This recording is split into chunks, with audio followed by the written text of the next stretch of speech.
അപ്പോൾ ഇന്നത്തെ എപ്പിസോഡിൽ കാണിക്കുന്നത് രഞ്ജു അങ്ങനെ ഗീതുവിൻ്റെ ഫോൺ എടുക്കുവാണ് കേട്ടോ. എന്നിട്ട് ഇങ്ങനെ പറയുകയാണ്, ഇതിൻ്റെ ഉള്ളിൽ വരുൺ കമ്പനിക്കെതിരെ പ്രവർത്തിച്ച എന്തോ ഒരു തെളിവുണ്ട്, അതെന്തായാലും കൈക്കലാക്കണം.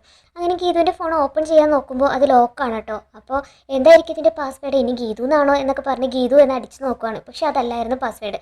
അങ്ങനെ രഞ്ജു എന്നെ ചിന്തിക്കുമ്പോൾ പണ്ട് ഗീതു പറഞ്ഞത് ഓർമ്മയിലേക്ക് വരികയാണ്, ഞാൻ ഗോവിന്ദേട്ടനെ കണ്ണേട്ട എന്നാണ് വിളിക്കുന്നതെന്ന്. അങ്ങനെ കണ്ണേട്ടെന്ന് അടിക്കുമ്പോൾ ഗീതുവിൻ്റെ ഫോൺ അൺലോക്ക് ആവാണ് കേട്ടോ. അങ്ങനെ പെട്ടെന്ന് ഗീതുവിൻ്റെ ഫോണിൽ ഇങ്ങനെ തിരഞ്ഞ് വരുണിനെതിരെയുള്ള വീഡിയോ നമ്മുടെ രഞ്ജുവിന് കിട്ടുവാണ്. രഞ്ജു പെട്ടെന്ന് രഞ്ജുവിൻ്റെ ഫോണിലേക്ക് അത് കോപ്പി ചെയ്യുവാണ് കേട്ടോ. അങ്ങനെ വീഡിയോ കിട്ടിയ സന്തോഷത്തിൽ ഇങ്ങനെ രഞ്ജു ഇരിക്കുമ്പോൾ ചായയുമായിട്ട് രേഖ വരുവാണ്. അങ്ങനെ രേഖയുടെ കയ്യിൽ നിന്ന് ചായ വാങ്ങിച്ച് കുടിച്ചിട്ട്, വാവ് സൂപ്പർ ചായ, ഞാൻ ഇതിനു മുമ്പ് ഇങ്ങനെ ഒരു ചായ കുടിച്ചിട്ടേ ഇല്ലെന്ന് പറയാണ്. ഇത് കേട്ട അത്ഭുതത്തോടെ രേഖ ചിന്തിക്കുകയാണ്, ഞാൻ ചായയിൽ പഞ്ചസാരക്ക് പകരം അതിന് ഉപ്പല്ലേ ഇട്ടത്. പെട്ടെന്ന് മുകളിൽ നിന്നൊരു ചായക്കപ്പ് താഴേട്ട് വീണ്ടും പൊട്ടുവാണ് കേട്ടോ. എല്ലാവരും മുകളിലേക്ക് നോക്കുമ്പോൾ കാണുന്നത് ഗോവിന്ദിനെയാണ്. ഗോവിന്ദാണ് താഴോട്ട് ചായക്കപ്പ് ഇട്ടത്. എന്നിട്ട് ഗോവിന്ദ് താഴോട്ട് ദേഷ്യത്തിൽ ഇറങ്ങി വന്നിട്ട് പറയാണ്, ഇവിടെ എന്താ എല്ലാവരും പഞ്ചസാരയ്ക്ക് പകരം ഉപ്പാണോ ഇടുന്നത്? എൻ്റെ ചായയിൽ പഞ്ചസാരയ്ക്ക് പകരം ഉപ്പായിരുന്നു എന്ന് ദേഷ്യത്തോടെ പറയാൻ കേട്ടോ. എങ്കിൽ ആ ചായക്ക് കാഞ്ചിനി എനിക്ക് ഉപ്പിട്ടെന്ന് പറയാണ് നമ്മുടെ രഞ്ജു. അയ്യോ ഞാനൊന്നും ചെയ്തിട്ടില്ല, എനിക്കൊന്നും അറിയില്ല അപ്പാവി ഞാൻ എന്നൊക്കെ പറയാൻ കേട്ടോ. കാഞ്ചന ഇത് ഗീതുവിനെ പഴയേൽപ്പിക്കാൻ വേണ്ടിയിട്ട് ചെയ്തതായിരിക്കും. ഗോവിന്ദട്ട് ക്ഷമിക്ക്, ഞാൻ നല്ലൊരു ചായ ഇട്ടുതരാമെന്ന് പറയാണ് രഞ്ജു. അപ്പോൾ കാഞ്ചനേനെ നോക്കിയിട്ട് ഗോവിന്ദ് പറയാണ്, രഞ്ജു പറഞ്ഞത് കൊണ്ട് ഇത്തവണത്തേക്ക് ഞാൻ കാഞ്ചനേനെ വെറുതെ വിട്ടിരിക്കുന്നു. ரொம்ப നന്ദി മാമ എന്ന് പറഞ്ഞിട്ട് കൈ കുപ്പി നിൽക്കുകയാണ് കേട്ടോ കാഞ്ചന. അങ്ങനെ കാഞ്ചനയുടെ പുറകെ നമ്മുടെ രേഖയും അകത്തേക്ക് വലിയാൻ ശ്രമിക്കുമ്പോൾ പെട്ടെന്ന് രഞ്ജു പറയാണ്, രേഖേച്ചി അവിടെ ഒന്ന് നിന്നേ, ഉപ്പിൻ്റെ പണി നിങ്ങൾ എനിക്കിട്ട് വെച്ചതാണെന്ന് എനിക്കറിയാം. തൽക്കാലം ഈ വീട്ടിൽ ഗീതു മാത്രമാണ് എൻ്റെ ശത്രു. എന്നോട് കൂടുതൽ കളിക്കാൻ നിന്നാലേ നിങ്ങളും ആ ലിസ്റ്റിലാവുമെന്ന് പറയാണ് കേട്ടോ. എന്നോട് യാതൊരു ദാക്ഷിണ്യവും കാണിക്കാത്തവളാണ് ഞാൻ എന്ന് പറഞ്ഞ് ദേഷ്യപ്പെട്ടിട്ട് പതുക്കെ ഞാനെന്നാലേ ചായ ഉണ്ടാക്കിയിട്ട് വരട്ടെ കേട്ടോ എന്ന് പറഞ്ഞിട്ട് അടുക്കളയിലേക്ക് പോവാണ് കേട്ടോ. അപ്പോൾ രേഖ ഇങ്ങനെ ഇത് ചിന്തിക്കുവാണ്, ഗീതു ശത്രുവാണെന്ന് ഇവളെ സമ്മതിച്ചതിന് എത്ര അർത്ഥം, ഇവള് ഗോവിന്ദൻ്റെ ഭാര്യ ആകണമെന്ന് ആഗ്രഹിക്കുന്നു എന്നല്ലേ. അടുത്ത സീനിൽ കാണിക്കുന്നത് വിജയലക്ഷ്മിയാണ് കേട്ടോ. വിജയലക്ഷ്മിയുടെ മുറ്റത്തേക്ക് ഒരു കാറ് വന്ന് നിന്നിട്ട് വിജയലക്ഷ്മി നോക്കുമ്പോൾ കാറിൽ നിന്ന് ഇറങ്ങി വരുന്നത് രാധികാമയാണ് കേട്ടോ. രാധികാമ അങ്ങനെ ഒരു പുച്ഛഭാവത്തിൽ ചെമ്പകശ്ശേരിയിലേക്ക് കയറുവാണ്. എന്നിട്ട് വിജയലക്ഷ്മിയോട് പറയാണ്, വിജയലക്ഷ്മി സുബ്രഹ്മണ്യത്തോട് ഒരു നന്ദി പറയാൻ വേണ്ടിയിട്ട് വന്നതാ. എൻ്റെ പഴയ കണ്ണനെ തിരിച്ചു തന്ന് നിങ്ങളൊന്ന് തമ്മിൽ കണ്ടില്ലേ, അതിനുശേഷം അറക്കലേക്ക് തിരിച്ചു വന്നതേ അമ്മ ഉപേക്ഷിച്ചിട്ട് പോയ പഴയ കണ്ണനാ.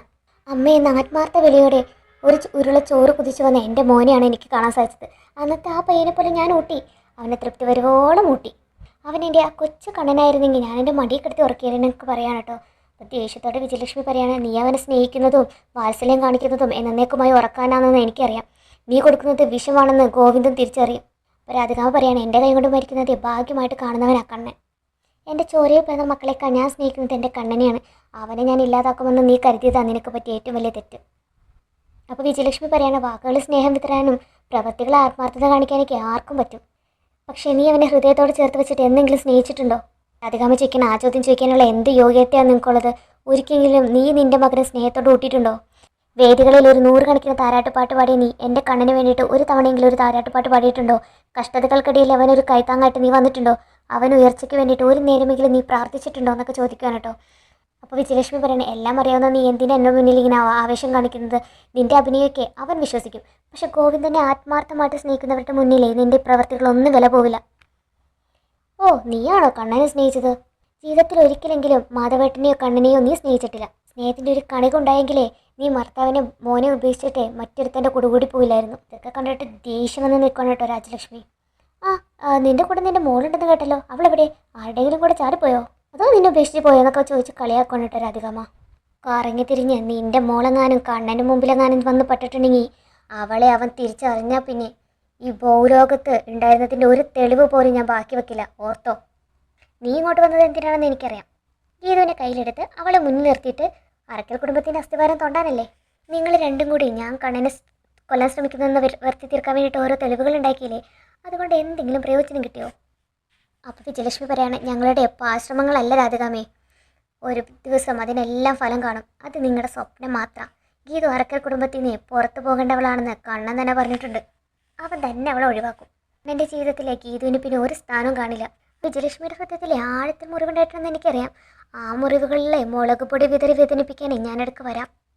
അങ്ങനെ കളിയാക്കി ചിരിച്ചുകൊണ്ട് വിജയലക്ഷ്മിയുടെ അടുത്ത് നിന്ന് തിരിച്ചു പോവാണ് കേട്ടോ രാധികാമ്മ. അതിനുശേഷം കാണുന്നത് ഓരോന്നാലോചിച്ച് വിഷമിച്ചിരിക്കുന്ന വിജയലക്ഷ്മിനെയാണ്. രാധികാമ്മ പറഞ്ഞ ഓരോ വാക്കുകളും നെഞ്ചി തുളച്ച് കയറി അതെല്ലാം ആലോചിച്ച് വിഷമിച്ച് കരയാണ് കേട്ടോ വിജയലക്ഷ്മി. അതിനുശേഷം പഴയ ഒരു ആൽബം എടുത്തിട്ട് ഗോവിന്ദിൻ്റെ പഴയ ചിത്രങ്ങളെല്ലാം നോക്കി സ്നേഹത്തോടെ ചുംബനമൊക്കെ കൊടുക്കുവാണ് കേട്ടോ വിജയലക്ഷ്മി. എന്നിട്ട് ഇങ്ങനെ മനസ്സിൽ പറയുവാണ്, മനസ്സുകൊണ്ട് നിനക്കൊരു ഉരുള ചോറ് വാരി തരാതെ ഞാൻ ഇതുവരെ ഉണ്ടിട്ടില്ല മോനെ. താരാട്ട് പാടാതെ നിനക്ക് താരാട്ട് പാടി നെഞ്ചോട് ചേർത്ത് വെക്കാതെ അമ്മ ഇതുവരെയായിട്ട് ഉറങ്ങിയിട്ടില്ല. നിന്റെ മുഖം കാണാതെ ഞാൻ ഇതുവരെ എണീറ്റിട്ടുമില്ല. അതൊന്നും നിനക്കറിയില്ലല്ലോ എന്നൊക്കെ പറഞ്ഞ് വിതുമ്പി കരയുവാണ് കേട്ടോ. എന്നിട്ട് മനസ്സിൽ വിചാരിക്കണം, ഞാൻ എന്തിനാ ഈ അമ്മ മനസ്സ് എന്നിൽ നിന്ന് മറച്ചു വെക്കുന്നത്? അവനറിയണം ഞാൻ അവനെ എത്രമാത്രം സ്നേഹിക്കുന്നുണ്ടെന്ന്. അത് അറിഞ്ഞേ പറ്റുള്ളൂ. അങ്ങനെ എന്തോ മനസ്സിൽ നിശ്ചയിച്ച പോലെ ഫോൺ എടുത്ത് നോക്കുമ്പോൾ പിന്നെയും ഗോവിന്ദനെ പറ്റി ആലോചിച്ച് പിന്നെയും വിഷമിച്ച് എന്ത് ചെയ്യണമെന്നറിയാതെ ഇരിക്കുകയാണ് വിജയലക്ഷ്മി. അടുത്ത സീനിൽ കാണിക്കുന്നത് ഡോക്ടർ കാണാൻ വന്നിരിക്കുന്ന ഗീതുവിനെയും അവർണികേനെയാണ് കേട്ടോ. ഡോക്ടർ പറയുന്ന ഒരു സംശയം തോന്നിയത് കൊണ്ട് ഒരിക്കൽ കൂടി ഞാൻ ടെസ്റ്റ് നടത്തിയത്. അവർണികയുടെ ഹസ്ബൻഡ് കൂടെ വന്നിട്ടില്ലേ? എൻ്റെ വീട്ടിൽ വെച്ചിട്ട് ആ തലകറക്കം ഉണ്ടായത്, അതുകൊണ്ട് ഞാൻ അവിടെ നിന്ന് ഇങ്ങോട്ടേക്ക് കൊണ്ടുവന്നു എന്ന് പറയാണ് ഗീതു. പേടിക്കാനൊന്നുമില്ല, പറയാനുള്ളത് ഒരു ഹാപ്പി ന്യൂസാണ്. അവർണിക പ്രഗ്നൻ്റ് ആണെന്ന് പറയാൻ കേട്ടോ. ഇത് കേട്ട് സന്തോഷിക്കുകയാണ് അവർണികയും ഗീതു. പെട്ടെന്ന് ഗീതുവിൻ്റെ മുഖം മാറിയിട്ട് ഇങ്ങനെ ചിന്തിക്കുകയാണ്, ദൈവം കനിഞ്ഞു നൽകുന്ന അനുഗ്രഹമാണ് കുഞ്ഞുങ്ങൾ. പക്ഷെ കിഷോറിനെ പോലെ ഒരു നീച്ചനാണല്ലോ ദൈവമേ നീ അനുഗ്രഹം നൽകിയത്. അപ്പോൾ അവർണിക ചോദിക്കുകയാണ്, എന്താ നിനക്കൊരു ഭാവമാറ്റം, എന്തൊരു ടെൻഷൻ ഉണ്ടല്ലോ? ഏയ് ഒന്നുമില്ല, നീ ഒരു അമ്മയാവാൻ പോകുന്നല്ലോ, സന്തോഷം എനിക്കുള്ളൂ എന്നൊക്കെ പറയാൻ കേട്ടോ ഗീതു.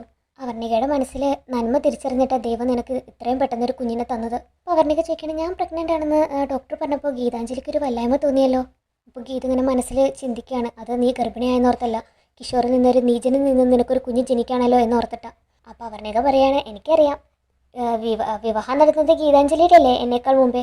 അപ്പോൾ ഞാൻ ഓവർടേക്ക് ചെയ്തു എന്ന് വിചാരിച്ചിട്ടല്ലേ. ഇനിയിപ്പോൾ എല്ലാവരും ചോദിക്കും ഗീതുവിന് വിശേഷമായോ എന്ന്. അപ്പോൾ ഗീതു പറയാണ്, അങ്ങനെ ചോദിക്കുന്നവരോട് ഞാൻ പറഞ്ഞോളാം ഞങ്ങളുടെ മധുവിധത്ത് എത്തി കഴിഞ്ഞിട്ടില്ല എന്ന്. ഇതിപ്പോൾ നീ പ്രഗ്നൻ്റ് ആയ എൻ്റെ അഹങ്കാരമല്ലേ എന്നൊക്കെ ചോദിച്ച് കളിയാക്കുവാണ് കേട്ടോ നമ്മുടെ ഗീതു അവർണികേനെ. അവർ രണ്ടുപേരും ഓരോ തമാശയൊക്കെ പറഞ്ഞ് ഇങ്ങനെ ചിരിക്കുവാണ് കേട്ടോ. അങ്ങനെ ഹോസ്പിറ്റലിൽ നിന്ന് രണ്ടുപേരും ഇറങ്ങുമ്പോഴും ഗീതു ഇങ്ങനെ ഓരോന്നിങ്ങനെ ആലോചിച്ചുകൊണ്ടിരിക്കുകയാണ് കേട്ടോ. അങ്ങനെ എപ്പിസോഡ് തീരുവാണ്.